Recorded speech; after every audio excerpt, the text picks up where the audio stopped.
If I asked you to name some of the most influential Orthodox Jewish educators of the 20th century, who would you choose?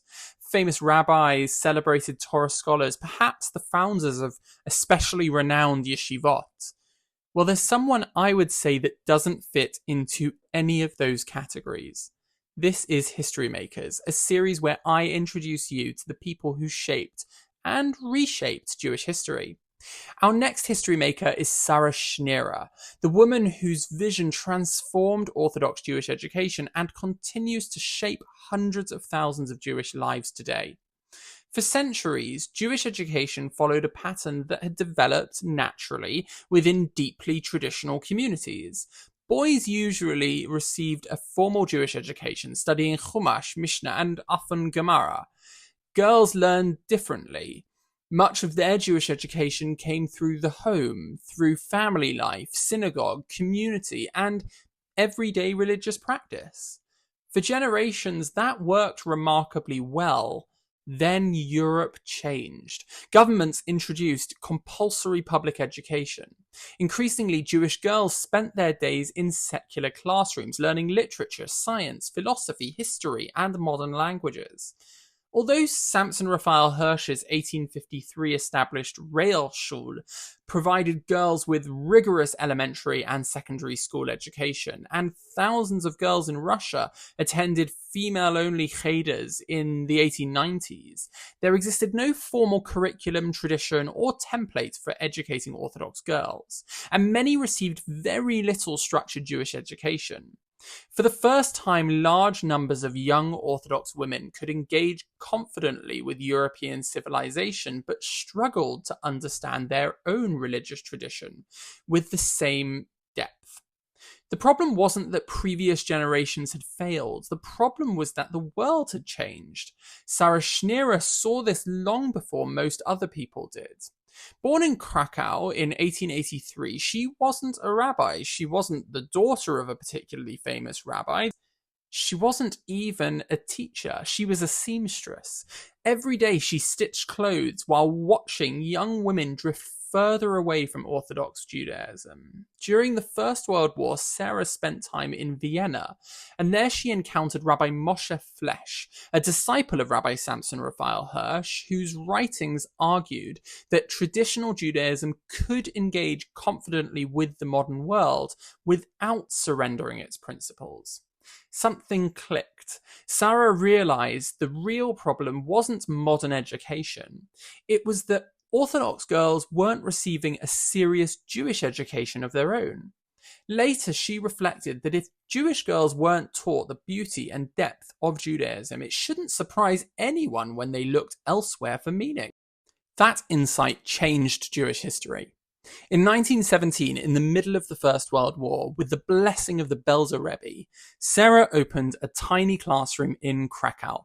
Just 25 girls, one teacher, no movement, no network, no guarantee anyone would come. She even paid attention to the details that many people thought were trivial. She wanted classrooms to be clean, welcoming, and beautiful. Fresh flowers sometimes decorated the room. She believed the physical environment should communicate something important. Learning Torah was an act of dignity. Not everyone welcomed her idea. Some parents couldn't understand why girls needed formal Jewish schooling at all. Some rabbis worried that organized education for girls represented an unnecessary break with long-standing practice. After all, Jewish tradition had survived for centuries without schools like this.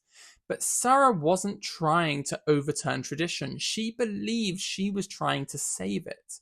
She recognized that methods which had worked in the shtetl would not necessarily work in the modern city.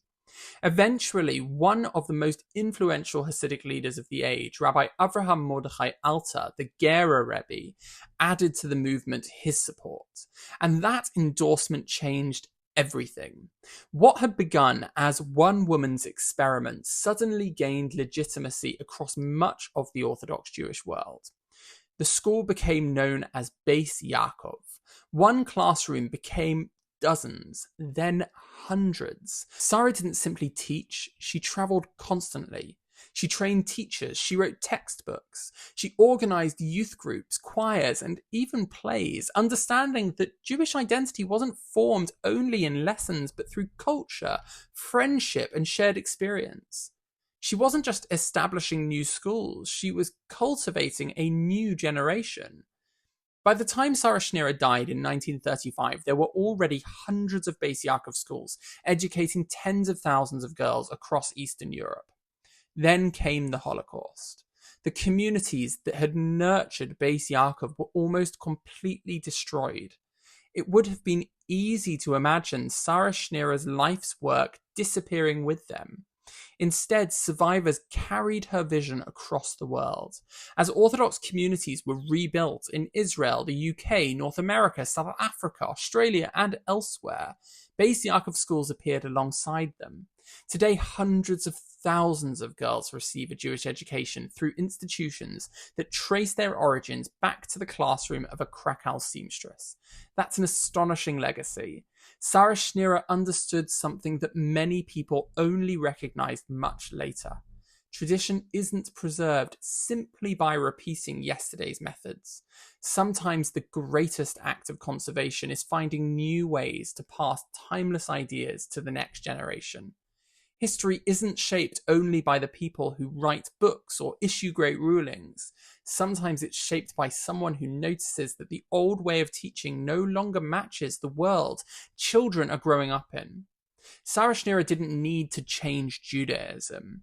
What she changed was how Orthodox Judaism prepared its daughters to inherit it. And that is why Sarah Schenirer is this week's History Maker.